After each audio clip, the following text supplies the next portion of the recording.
Salam, anak sekolah minggu remaja yang dikasihi Tuhan. Kita akan dengarkan firman Tuhan. Tapi sebelumnya mari kita bersatu dalam doa.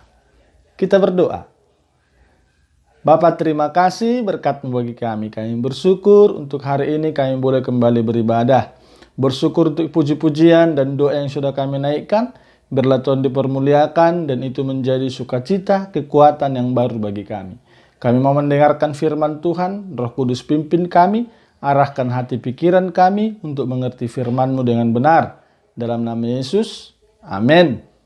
Baik, mari kita buka bagian firman Tuhan yang akan kita renungkan pada hari ini. Mari kita buka kitab Kolose. Kolose. Kitab apa yang banyak sayur? Kitab Kolose, ada kol, ya.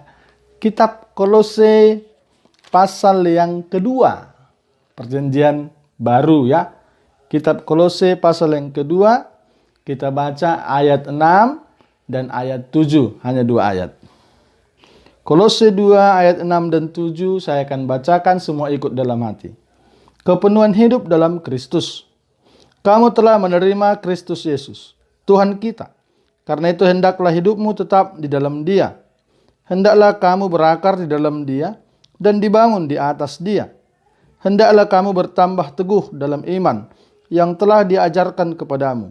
Dan hendaklah hatimu melimpah dengan syukur. Tema hari ini hidup dalam Kristus.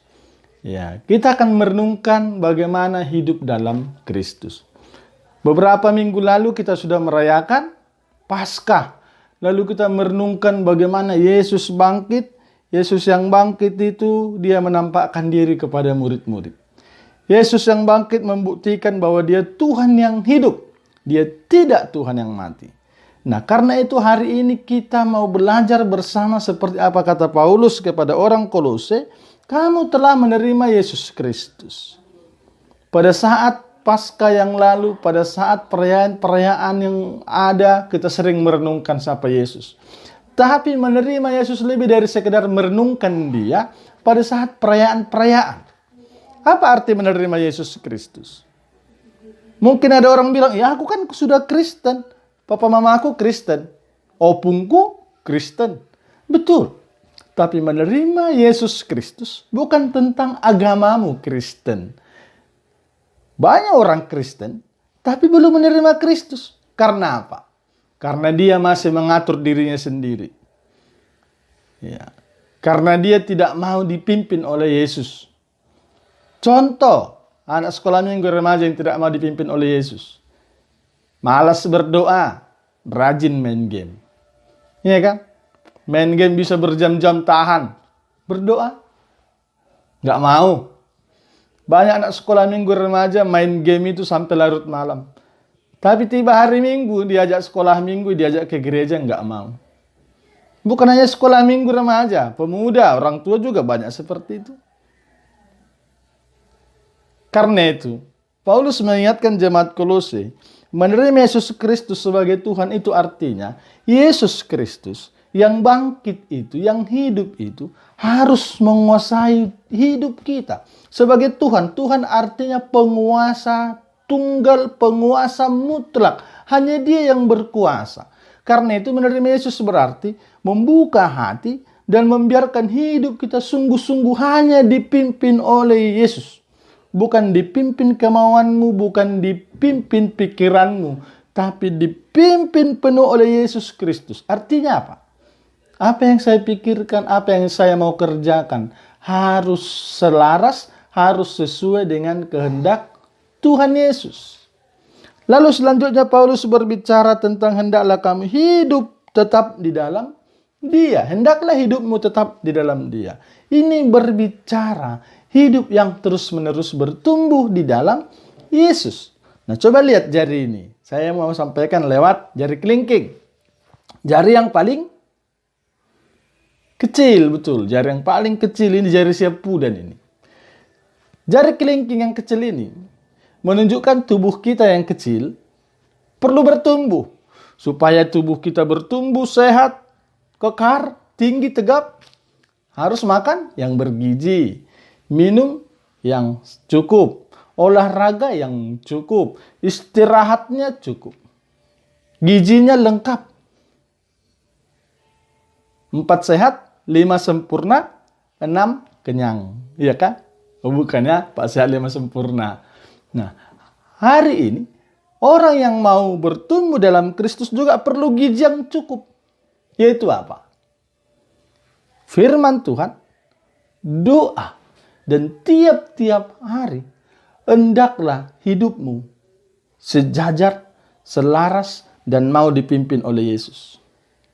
Itu selanjutnya yang menjadi renungan kita. Nah, ayat 7, hendaklah kamu berakar di dalam Dia dan dibangun di atas Dia.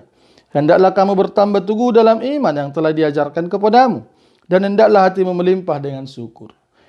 Pelajaran selanjutnya dari ayat ini, kita mau belajar bahwa kita harus berakar dan berbuah.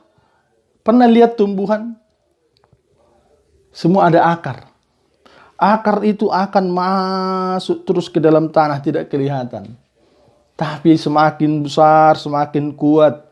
Dan dia akan kuat untuk menopang pohon yang batangnya besar sekalipun.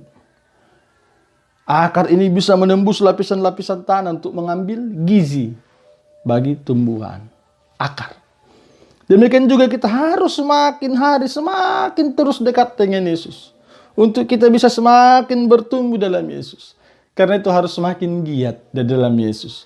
Beribadah, berdoa, membaca firman, bersekutu, doa pagi, doa malam. Anak remaja dikurangi gamenya. Harus lebih banyak bersekutu dengan Tuhan. Kita berdosa. Kalau kita punya waktu banyak bermain game dengan teman-teman, tapi kita tidak punya waktu dengan Tuhan. Hati-hati. Pengkhotbah 12 ayat 1 bilang, ingat penciptamu pada masa mudamu. Sebelum datang hari-hari yang jahat. Ingat Tuhan dalam hidupmu. Nah, ini masa-masa mau ujian. Bagi yang kelas 3 SMP, bagi yang kelas 6 SD. Bahkan mungkin bagi yang sudah tamat SMA, ada yang UTBK, ada yang mau tes perguruan tinggi, ada yang mau tes pekerjaan. Mari andalkan Tuhan. Semakin dekat dengan Tuhan. Untuk engkau semakin menikmati kekuatan dalam Tuhan. Dan selanjutnya, firman Tuhan hari ini ditutup dengan hendaklah kamu selalu bersyukur. Bersyukur. Menikmati, menerima apa yang Tuhan beri.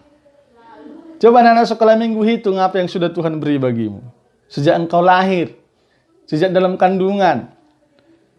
Hingga saat ini sudah berapa usianya? Ada yang sudah usia 16, 15, ada usia 8, 5, 4. Coba hitung apa berkat yang sudah Tuhan beri bagimu. Orang tua yang baik. Pendidikan yang baik. Wah, ini paling penting. Napas tiap-tiap hari. Coba kalau besok itu nggak bernapas lagi. Bangun? Bisa? Nggak bisa. Kalau orang tak bernapas sama dengan orang yang is dead, mati. Karena itu, bersyukur untuk napas yang Tuhan beri. Apalagi kesehatan. Wah, coba goyang-goyang jempolnya. Bersyukur, jempolnya masih bergoyang. Karena itu orang yang di dalam Kristus, ciri-cirinya, dia akan bersyukur. Menikmati apa yang Tuhan beri. Banyak anak-anak tidak bersyukur. Masaknya mamanya masak sayur. Wah, nggak enak, nggak dimakan. Mamanya masak ikan, apa ikannya mak ini? Telur, nggak enak. Apa lauk kita mak ini? Sayurnya bayam, nggak enak, nggak mau makan. Nggak bersyukur. Kalau dia marah-marah, mama jahat. Tidak bersyukur. Anak sekolah minggu remaja yang mengaku percaya Yesus harus bersyukur dalam hidupnya. Lalu orang yang percaya kepada Yesus seperti tema hari ini. Anak Tuhan harus rendah hati. Rendah hati itu seperti Yesus yang rendah hati. Sekalipun dia Tuhan, tapi dia mau turun menjadi manusia untuk menyelamatkan saya dan kamu dari hukuman dosa. Demikian juga kita harus merendahkan hati Tuhan, aku orang berdosa, ampuni aku. Sehingga kalau orang yang rendah hati, yang mengaku dirinya berdosa di hadapan Tuhan, harus mau juga mengampuni orang lain. Ada di sini anak sekolah minggu yang masih SKT sama temannya. Anak remaja yang SKT sama temannya, atau juga mungkin sama orang tuanya ini SKT, nggak dicakapin mama papanya. Ada di sini anak sekolah minggu remaja yang suka marah-marah sama orang tuanya. Allah mama, gitu ya. Allah papa, marah-marah. Anak sekolah minggu, belajar rendah hati, mengampuni, dan minta ampun. Yesus mengajarkan kita hidup yang bersyukur.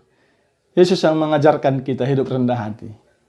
Karena itu, mari bertumbuh, berakar, dan hidup dekat dengan Yesus. Supaya engkau bisa rendah hati, supaya engkau bisa tetap bersyukur, dan menikmati kasih setia Tuhan dalam hidupmu. Amin. Kita berdoa. Bapa di surga, terima kasih.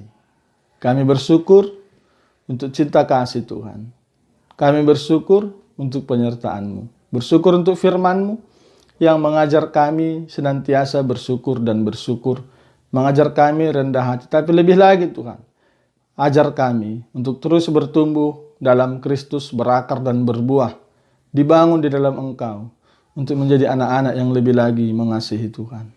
Terima kasih untuk firman-Mu, ajar kami menjadi pelaku-pelaku firman Tuhan. Di dalam nama Tuhan Yesus. Amin.